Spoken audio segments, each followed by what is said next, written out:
Welcome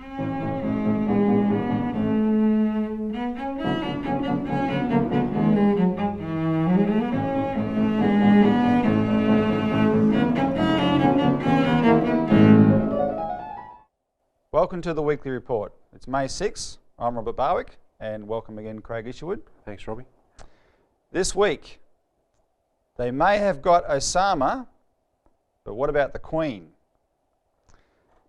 Dollar crisis will only be solved by fixed exchange rates. And lastly, Aussie banks are staring down the barrel of collapse. So first, they may have got Osama bin Laden, but what about the Queen?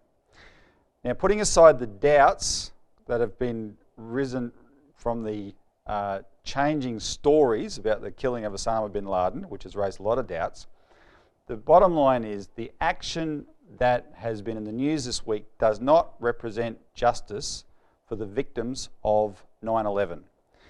We have documented extensively through our publications in the EIR news service that 9/11 was organised by the conspirators involved in the Al Yamama arms deal, namely the Saudi Arabian and the British royal families.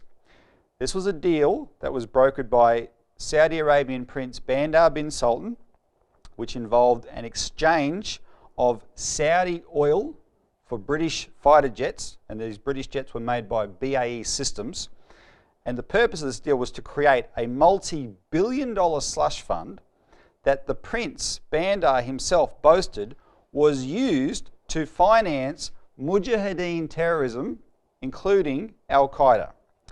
Now, the role of the royal family here, in the British royal family in this mess, is kind of well known for those who've been paying attention. For example, there was a very famous British Special Fraud Office investigation into this Al Yamama arms deal while Tony Blair was the Prime Minister. And Blair personally intervened to shut down that investigation on behalf of the Queen. Now, the royal family's interest in this deal was revealed very recently in the WikiLeaks revelations from as part of a scandal around Prince Andrew, from comments Prince Andrew made back in 2008 that were recorded by the US government when he was sort of spouting off at the mouth. And Prince Andrew himself personally intervened with the Special Fraud Office to get this thing shut down, and he called the Special Fraud Office investigation idiocy because they did not want this coming to light. Now, so if you want to know the details of this, you've got to read what EIR put out about it a few years ago, and you can look it up on our websites. Here's a particular point, though.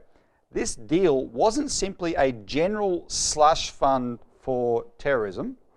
It went a lot further than that in relation to 9/11 itself.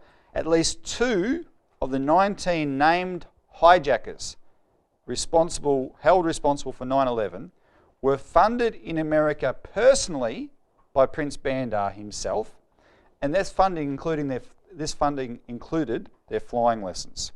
So given that that is the true picture of 9/11, Craig, isn't the media circus around Osama bin Laden's killing looking like a PR cover-up?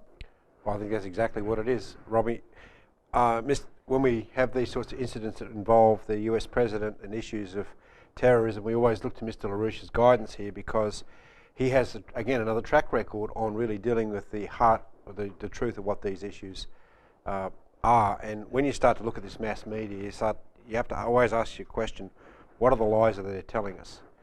Now, what's interesting is that Mr. LaRouche himself was on the Jack Stockwell program as the planes were flying into the World Trade Center. And at that point of time, he made it very clear that he thought that Osama bin Laden was going to be blamed for this. And he actually said at that point that on radio, he said, Osama bin Laden is a controlled entity. Osama bin Laden is not an independent force. Remember how he came into existence? Osama bin Laden was a wealthy Saudi. In the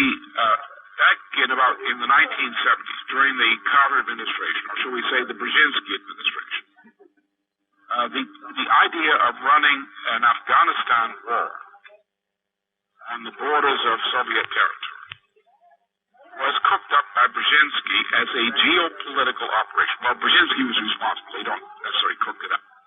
And he goes on to elaborate a little bit more of that, and he continues and says, and suddenly now we find Osama bin Laden becomes the name. So here you have, back in 2001, Mr. LaRouche saying Osama's going to be the scapegoat. And what we actually see is, through further work, you see this incredible cover-up by the BAE operations. With, you know, you're not talking a couple of $1 billion, you're talking $60 to $80 billion, whereby the British government entered in, at Margaret Thatcher's time, entered into a deal with the Saudis for weapons and for planes and so forth. $40 to $60 billion was the nominal value. But what was going on was that the Saudis were sending shiploads of oil, 600,000 barrels a day of oil to the British. And this, of course, was hived off on the retail markets, and that money just disappeared. So we're not talking just, you know, tens of billions. We're talking possibly trillions of dollars. And where did that go? It went into funding terrorism, because we're talking about the BAE. We're talking about the arms of the British Empire here, again running terrorism, which we've written a lot about. Now, you know, when the BAE scandal first cropped up in the United States, we actually published a new Citizen. BAE scandal rocks the British Empire, and we go through in detail exactly what the background was of this operation to actually fund terrorism. What's the other reason? Well, as Mr. LaRouche said very clearly, the problem that Mr. Obama has is that he is actually in a psychological meltdown because of the fact that he has a narcissistic personality, he has a mental defect, the guy's insane, and we've said that many times. He was in psychological meltdown prior to this happening. And all of a sudden, you know, here you have also the Glass-Steagall proposal on the table in the US. This is Mr. LaRouche's proposal, which is, you know, mirroring what Franklin Roosevelt put up in the 1930s in order to deal with the disintegrating financial and monetary system. And this was actually, as we referred to last week, referred to by the British as a casus belli, a cause for war, if this is actually adopted. And lo and behold, pop, out comes this attack, this killing of Obama, whom they knew was in this compound since August of last year. So you have to question the timing, you have to watch the lies. It's one gigantic PR exercise to prop the president up. Whether it works or not, well, we'll just have to wait and see, because quite often these things can backfire. Thanks, Craig. All right, secondly today, the dollar crisis in Australia will only be solved by fixed exchange rates. So we are witnessing an extraordinary skyrocketing of the value of the Australian dollar on world markets. But here's the point. It's often called a strengthening. The experts will say the dollar strengthened today. This is not a strengthening. This is killing our economy. When it comes down to the industries that create our nation's wealth, what few industries we have in Australia that export outside of mining, or the industries that compete with imports, and not very well, but have, you know, been treading water competing with imports for a long time, those industries are now being annihilated. An example of that is the SPC canning company has just announced they're going to shut down a couple of canneries in rural Australia for fruit, because it's cheaper for them to import the canned fruit from Asia now that the dollar is so high than to can it ourselves. Not justifying the bastard behaviour of the kind of corporations that make these decisions, but that's the type of carnage that this skyrocketing dollar can create, driven by speculation. An important point to make about it is this so-called strengthening idea of the dollar, gives us this illusion that it's good for us consumers because we can buy all this stuff cheap. You know, you can, especially if you're importing from overseas, it's all really cheap now. Our dollar can buy a lot. But look at the cost of living while our dollar's going up. It's going up faster. It's not saving us from any of that, including, interestingly, the fuel price. The cost of the fuel cost has skyrocketed anyway, even though that should be, well, they tell us that actually it is being offset by the Australian dollar, which is particularly scary. but it is a huge impost on the cost of living in Australia. So this is not giving us any benefits whatsoever. And it's all driven by this speculative floating exchange rate system we've got. So Craig, my question to you is, and let me set the stage for this. Earlier this year, a fight broke out between Bob Hawke's wife, Blanche Delpouget, and Paul Keating. And the fight was over who out of Hawke and Keating deserved the most credit for floating the dollar back in 1983. So the question is, shouldn't the real fight be over who deserves the blame for this destructive act on the Australian economy? You mean who goes to prison first? Yes. Okay, right. Well, this is an interesting subject because this is one of the major things that is smashing, as you said, the Australian people through their standard of living. So not many people understand much about the exchange rate, so it is an issue that we wanted to cover today to give people a bit of a highlight about what this actually is. Now, look, floating exchange rate since 1971, since Nixon floated the US dollar and brought in the floating exchange rate system, buried the old Bretton Woods fixed exchange rate system, where at that time 1 ounce of gold was $35 US, so it was a fixed value. But what and all the currencies of the world were fixed to the US dollar. And that's right, there was a relative fixing to the US dollar at that point. So everyone knew what their currencies were at that particular point. So when you have this floating exchange rate, you have to also look at it. It's an imperial policy. It's a policy of the empire. It's the key policy of monetarism, whereby who controls the currency?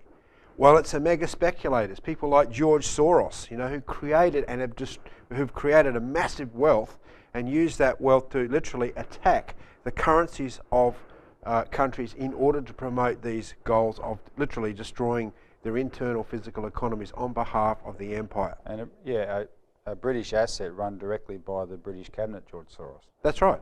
And there was a stink back in 1993 with Paul Keating, for example, and he criticised the Prime Minister, the Prime Minister of Malaysia at that time, Mahathir, because Mahathir was a staunch defender of the national sovereignty of his country. In fact, he brought in capital controls in 1998 after the Asian financial crisis at that particular point.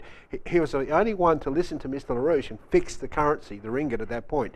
And it stabilised and saved Malaysia, right, at that point from massive fluctuations. But he was heavily criticised and criticised George Soros because he saw George Soros as one of the key members of the British Empire attacking the Malaysian ringgit. But look, if I went to the Reserve Bank statistics, which is useful because it gives a measure of what we're actually dealing with here, and I was actually able to draw a graph up of the last 10 years, and it shows some pretty stunning trends. And if people look at the graph, you will see that over the last 10 years, basically from October 2001, when the Australian dollar was at 48 cents to the US dollar, that's now risen, of course, in the last period to $1.09. That's 61 cents difference over a period of just 10 years, or 127% fluctuation in the value of our currency. Now, there is no way that you can plan for long-term infrastructure developments like long-term rail projects that cost multi-billions of dollars, where in 10 years you have 127% fluctuation. I mean, you're talking about projects that are 25, 50, even 100 years in the development time. It's not possible to have those. Well, that's deliberate policy, right? Well, the flip side of that is just how quickly it can collapse as well. That graph shows. Yeah, well, you see that dip. You see that dip. As you say, in 2008. Well, that represents the capital flight from the global financial crisis, which also meant is why our government had to step in and bank up the banks, right, and defend the currency. But this is completely unnecessary, right? In fact, the similar sorts of things have happened in history. When the American colonies defeated the British in the American Revolution, you had 13 colonies that were each producing their own currency, right? So you had this incredibly confusing exchange rate problem with the currency. So the government came in at that point and said, we're going to take over the entire debt of the colonies. We're going to create a single currency. You guys can't create your own currency. And that did away with that because you had one currency and you had the ability then for development in the colonies. Now, what was the reason that the dollar was floated in 1971, which Mr. LaRouche, again, he forecast this several months before it actually took place, and people didn't believe him. They said, "Oh, you got to be a joke. Yeah, you're joking. We're not going to float the US dollar," so on and so forth. But Mr. LaRouche pinpointed exactly. So in August of 1971, when Nixon took the US dollar off the fixed exchange rate system, people were absolutely amazed that Mr. LaRouche could forecast this. Now, one of the reasons is that the US was coaxed into the war with Vietnam, right? And it had to pay a lot of money out in order to fund that war. So instead of taxing the people, what it did, it began to do exactly what's happening now. It cranked up the printing presses. Printed dollars. And started printing dollars. So that actually weakened the value of the US dollar under the fixed exchange rate system. So you had a lot of currency turbulations. And President de Gaulle, of all people, said, "I want to be paid in gold. I don't want the US dollar." So at that point, Nixon then decided, okay, we're going to float the US dollar. So this was actually an attack by the British. Again, look at what happened to the assassination of John F. Kennedy that got the United States and Australia into the Vietnam War. Well, that's the background as to why we ended up floating the dollar. And the British, though, also in '67, they allowed gold trading in London to undermine the fixed price between the dollar and the gold as well, which made sure the system was completely weakened as well. Yeah, so today what you're faced with, for the person that's manufacturing goods for export here in Australia, they're dealing with forces that they have absolutely no control over. The government's turned their back on them. You can't have a dollar worth 48 cents go into $1.09 and expect manufacturers to be able to survive. So consequently, this will destroy the manufacturing sector in this country. When people are very optimistic, they think they can hang on, but the very fact that you have this fluctuation is a danger. And people remember, a lot of older people remember when, how things like home loans, you could get 30-year fixed interest home loans. Well, that was only because we had a fixed exchange rate system. Yeah, it was a stable system. You could plan 50 to 100 years. But listen, this is not the plan of the British Empire. This is not the plan of the monetary system. And that is why the Glass-Steagall and Mr. LaRouche's reforms are so crucial.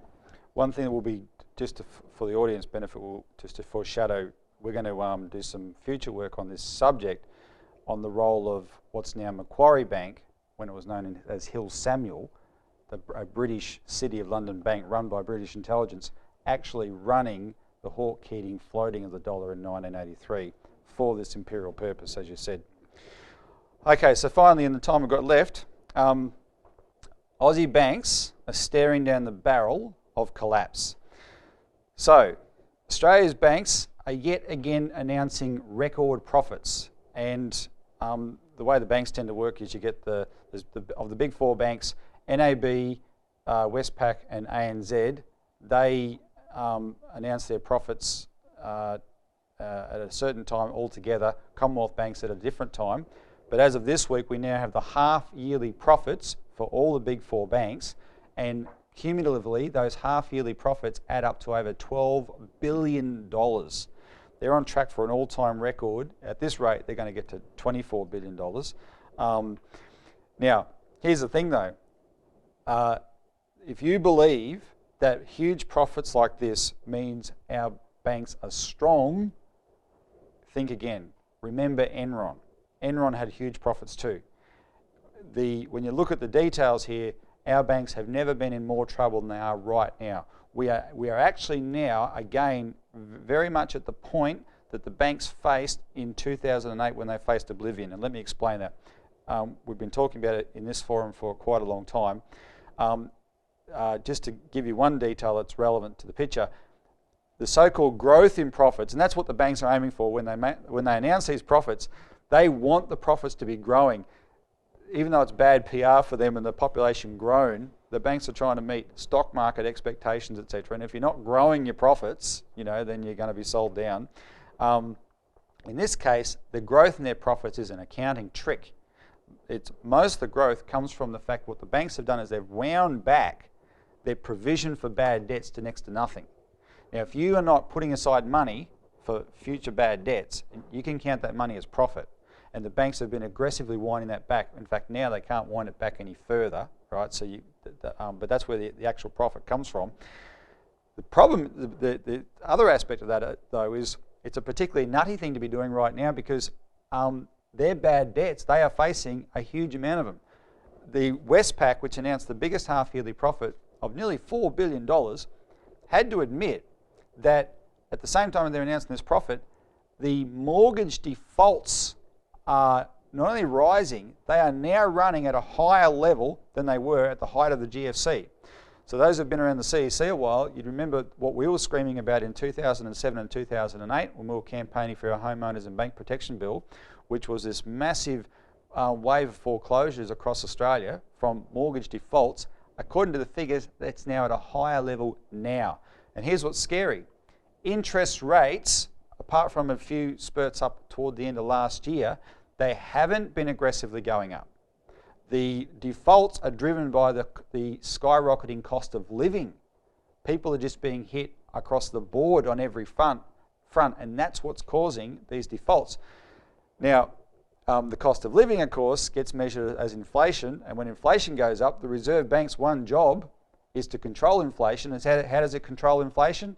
That's when it jacks up interest rates. So the interest rate rises are coming, and we will see a bloodbath as a consequence of this reality. Two types of bloodbaths. One is of the consumers or the homeowners themselves, the people who are losing their homes. The bigger bloodbath, though, is the banks. And that's the important point here. Australia's banks are absolutely bankrupt because, as we've said and proven conclusively, and you can see the area on our website where we go through the graphs of this, they have an exposure to the property market which is enormous. It's far greater than most similar banks right around the world. For the Commonwealth Bank, it's up to 60% of their business is mortgages. But this is an exposure to a bubble, a hyperinflated market, right, which is why everything is so expensive. It's that bubble that's going to burst with this wave of defaults and take our banks down with them. Our banks will be in exactly the same crisis as Ireland, for example, which was the mortgage bubble bursting over there that caused the bank implosion. So they will not survive this crisis. Craig, given this picture, doesn't this put a real urgency on the need for Glass-Steagall and the Homeowners and Bank Protection Bill? Absolutely, Robbie. And I've just recently rewatched the Homeowners and Bank Protection Bill DVD, and I really do encourage our listeners to watch that again, because what we said back in 2008 when we produced that is just as relevant today. The points haven't changed. There's been no change in the international speculative picture, and the exposure that our population, our citizenry has to these parasitical banks is going to be devastating based upon the trajectory that we know that they're taking. Now, there can be as much denial in the population, or I should say the media, as possible, and in the banks, because look, they're not interested in anything else than private profits. And that's what people have to realise. These are private institutions. They don't care about the general welfare. What they are concerned about is maximising the profits to their shareholders. And they've got big PR problems when they make these massive profits, because why shouldn't they? I mean, if you look at the amount of money that is ripped out of the economy to pay the dividends on these bank shares and from these profits, you have to ask the question, well, what if that money was available for the development of the physical economy, for real infrastructure, high-speed rail, the decent water projects that we absolutely need? Well, that's how you have to look at the banks. Look, banking is a service. It's an overhead to the economy. It's not the physical economy. What is really important is what is the quality of healthcare? How are we actually supporting our citizenry? And when you start from that point of view, you go back to what Ben Chifley tried to do and nationalise the banks.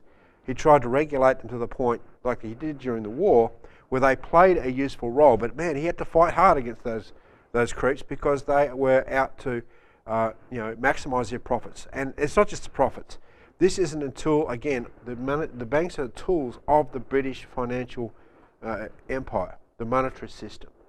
So it's not just the money profits that they're looking at. It's a question of control of governments, control of resources, the entire process. Keeping themselves in charge of the economy. And keeping on charge of their population growth and all these sorts of things. And I think that what Mr. LaRouche has made very clear about his Glass-Steagall, this is not just a tweak to the monetary system. This is just not adjusting the existing system. The Glass-Steagall represents throwing out the monetary system, going back to the principles of national banking, of creating credit in the interests of the population to develop the physical economy. Because the real wealth of an economy is in what we produce, the quality of our infrastructure, and then how are we contributing to what he refers to as the relative potential population density, which is what is the potential within our population to develop for the future. Is that potential increasing relative to the landscape and stuff, or is it decreasing? And right now we're shutting down science and technology, we're shutting down the ability to support people through the healthcare programs and so forth. You know, we're still exposing people to the exchange rate problems. So, I mean, we need the regulation, and again, people should become familiar with the HBPB proposal that Mr. LaRouche first engineered and put on the table. They should be familiar with the Glass-Steagall, because these are literally going to save our necks. This system's going down, and these are the solutions. All right, thanks, Craig. So that's it for the weekly report.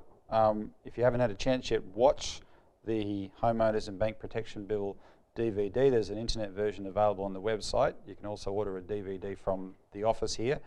And like I said, this is happening now. We're at that 2008 point now, but even worse, because the last 3 years have made it worse.